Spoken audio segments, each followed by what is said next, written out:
Saudara terkasih, berjumpa kembali dengan satu ayat sehari. Saudara terkasih, Injil hari ini diambil dari Injil Matius bab 16 ayat 16. Engkau adalah Mesias, Anak Allah yang hidup. Saudara terkasih, ketika Yesus mulai berkeliling dan mulai berkhotbah, banyak orang mulai bertanya-tanya, siapakah Yesus ini? Bahkan orang-orang Farisi dan orang-orang Saduki mulai mencari tanda, apakah Yesus benar-benar adalah Mesias. Kepada para muridnya pun Yesus bertanya, menurutmu siapakah aku ini? Dan mereka menjawab bahwa ada yang menganggapnya sebagai Yohanes Pembaptis, ada juga yang menyebutnya Elia, dan ada yang mengira dia adalah Yeremia atau salah seorang dari para nabi. Yesus disejajarkan dengan nabi-nabi besar Israel.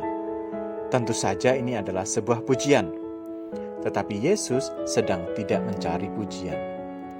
Dia ingin tahu sampai di mana pemahaman iman mereka. Maka dia mengajukan pertanyaan kedua. Tetapi apa katamu? Siapakah aku ini? Lalu Petrus dengan lantang menjawab, engkau adalah Mesias, Anak Allah yang hidup. Mesias adalah gelar yang lebih besar daripada sekadar nabi. Mesias adalah dia yang diurapi, yang berasal dari keturunan Raja Daud, dan diyakini akan mengembalikan kejayaan kerajaan Daud, dan dianggap lebih berkuasa daripada kaisar di Roma. Petrus memahami ia sebagai raja yang akan membebaskan Israel. Dan dengan pemahaman ini, maka wajar jika pada akhirnya Herodes berusaha untuk menangkap dan menyalibkan Yesus karena ia disebut-sebut sebagai Mesias. Saudara terkasih, pengakuan Petrus tentu saja tidak keluar dari mulutnya begitu saja. Ia telah mengalami jatuh bangun sebagai murid Yesus. Ia harus meninggalkan keluarga, pekerjaannya sebagai nelayan, dan ia harus meninggalkan semua yang dimiliki. Sikapnya selalu spontan dan berjuang untuk melindungi Yesus dan tidak ingin Yesus terluka. Hari ini Tuhan Yesus mengajarkan kita apa artinya berjuang. Keraguan, diremehkan, tidak dianggap, atau bahkan hinaan selalu menjadi bumbu penyedap sebuah perjuangan. Saudara tentu masih ingat dengan Grecia Poli dan Apriliana Rahayu, pasangan ganda putri bulu tangkis Indonesia yang meraih medali emas pada Olimpiade Tokyo 2020 ini.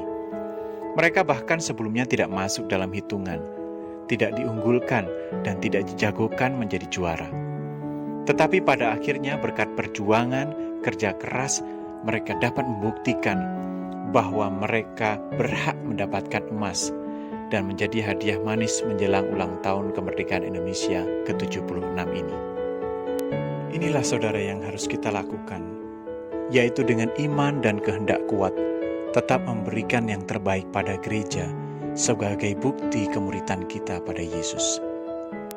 Tindakan melayani dan semua perbuatan baik adalah menu utama kita untuk menjadi murid Yesus, sekaligus menjadi pengakuan iman kita bahwa Yesus adalah Mesias.